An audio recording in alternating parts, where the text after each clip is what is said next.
and I'd like to introduce the chair of the panel, and then she will introduce the panelists in turn. So it's my real pleasure and honor to introduce my colleague, Dr. Sally Powers, who's sitting right here. Sally is a professor in the Department of Psychology. Her office is right next to mine, and she's also Associate Dean of the College of Natural Sciences and, importantly, the Director of the Center for Research on Families, which is a close collaborator with us on the programs that we present. But one of the reasons that that I invited Sally to chair this panel was because last year, in response to Mary Dozier's keynote address, Sally raised a number of issues about adolescence, and she was one of the people who said, you know, okay, we're thinking about early parent-child attachment, we're thinking about these interventions, but we also need to think about what happens downstream in adolescence, and she was one of the people who raised that in the panel, so I thought she would be a perfect person to kind of move this discussion forward. So without further ado, I'll turn the panel over to Sally.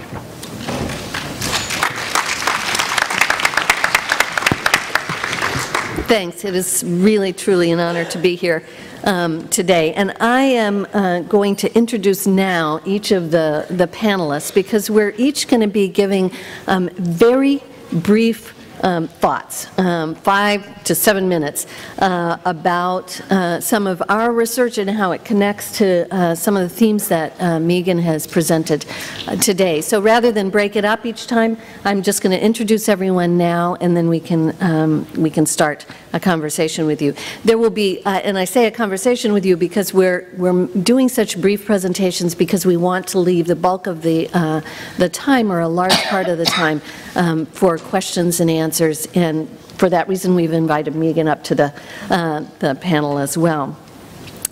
So the first panelist will be David Scher, who's a professor in clinical psychology at UMass here at Amherst. He's also the director of clinical training, and his research focuses on the ethics and processes of adolescent and family decision-making in medical and research situations. He also researches psychotherapy for troubled adolescents and their families, and is a clinician. The second panelist is Susan Smith. She's Professor Emerita at the School of Social Work in Illinois State University and Program Director at the Evan B. Donaldson Institute. She's a leading researcher in the field of post-adoption services, and she's co-authored 3 books on adoption. The latest in 2009 is titled Siblings in Adoption and Foster Care, Traumatic Separations, and Honored Connections. And she received the U.S. Department of Health and Human Services Adoption Excellence Award in 2002. The third panelist is Dr. Ellen Pinderhughes. She's Associate Professor at the Elliott Pearson Department of Child Development at Tufts University. She's both a clinical and a developmental psychologist and has 20 years of clinical and research experience in adoption. She's nationally known for her work on older child adoptions, and she's leading now a study of Chinese girls' understanding of adoption and identity and their cultural differences and their parents' child rearing experiences. She's a senior fellow at the Evan B. Donaldson Institute. And then the last panelist will be John Sobraske, who is an adoption psychotherapist in private practice. He works exclusively on issues, or extensively on issues of foster care and adoption. He benefits from his perspective as an adoptee and as a step-parent of adopted children. He's a frequent presenter at national conferences on adoption and regularly provides consultation and training to agencies and counties throughout Western New York. So we'll start with David Scher.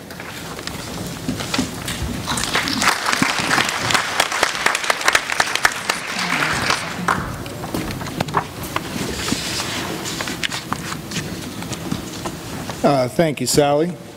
I do have the privilege of being a professor here at UMass, and I do research with adolescents and families, but I'm also the proud parent of an adopted child. My wife and I adopted a child, our daughter, 14 years ago.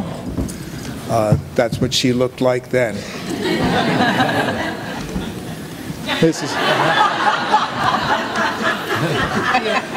Obviously, something happened. like a lot of parents and a lot of clinicians, we find adolescence, I think, both a fearsome experience, but also a marvelous experience. As a researcher and a clinician, I'm oftentimes in awe of adolescents and some of what they can do. But I think we, as parents and also as adults, we're very aware of the risk of adolescence and some of the dangers involved in adolescence.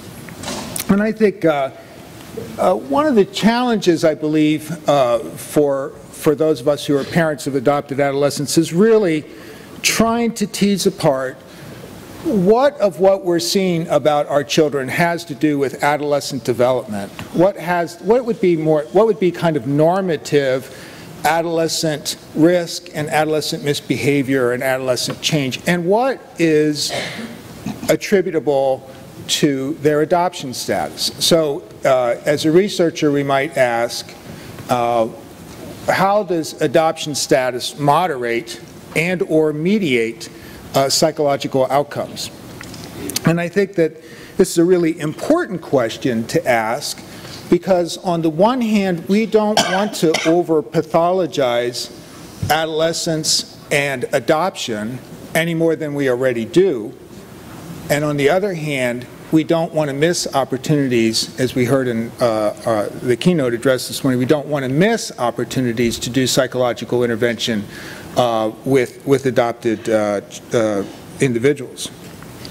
I think there's perilously little empirical evidence to guide us in this endeavor. And I think there's some very important reasons for that. It's hard to do this kind of research. As we've talked a little bit about today, there's a wide variety of variables that have to be taken into account. As Dr. Gunnar mentioned, adoption isn't a unitary status, it's heterogeneous kind of thing, that not all adopted children are the same. So if you're going to do research on this topic, you'd have to account for whether children were adopted at birth or whether they were adopted later in life.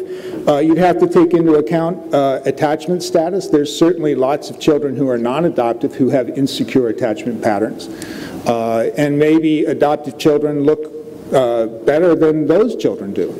You'd have to take into account issues like family structure, single-parent families, or other families where there's divorce or remarriage. That would be factors that would have a lot to do with outcome that would have to be taken into account. And of course, something we'll be talking about, I think, later today, which has to do with ethnicity. I said culture here. I wish I had time to change this. I would actually say ethnic or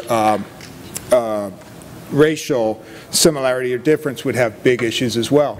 Gender, as Dr. Gunnar mentioned, and some of the questions were about, would also be factors you'd have to take into account. So in order to do a really effective study about this, you'd need a sample size that would be in hundreds, and that's a very difficult thing to do. So what I would like to take a minute to do is to think about, well, what do we know about research with adolescents in general that we can apply or think about how might it apply to adolescents and our work with adopted adolescents. And of course, one issue, and a prominent issue, and one of which we have a breakout group this afternoon about, is identity and identity development in adolescence. I think contemporary identity researchers in adolescence really, we tend to take a more social cognitive perspective. And one of the issues that people have really identified in research with adolescents is the issue of social comparison. How, as children and adolescents develop both neurologically and cognitively, their ability for social perspective taking improves dramatically. And so what we see with adolescents, of both adopted and non-adopted adolescents, is the intensity of social comparison, particularly in early adolescent years. And so if you're a popular kid and you think you look really nice, that's a good thing. On the other hand, if you feel like you're a low person on the totem pole, that social comparison can really diminish your self-esteem. I think for many adopted adolescents, it could be that during the period of early adolescence is the first time that they experience their adoption as something that makes them different. And when they start to socially compare with other kids, they realize, geez, I'm not quite the same as some of these other kids. And that may or may not have implications for their psychological adjustment or their identity development. I think it becomes up, one of the things that I learned in one of the prior Rudd adoption conferences was about the adoption story, and I think it has interesting implications for adopted adolescents, what kind of adoption story or how their adoption story might change or how they might contribute to their adoption story when they're teenagers. Another big issue is family relationships in adolescence, and one of the things that we find, and those of you who are parents of adolescents who have raised adolescents know that adolescence, one of the first steps in autonomy development is the de-idealization of parents. My wife and I are experiencing that pretty intensely these days. I think for adopted adolescents and for families, adopted families, you know, that's going to happen for non-adopted kids, but sometimes I think what happens for adopted families is they idealize their adopted parents, but they might begin to idealize their birth parents.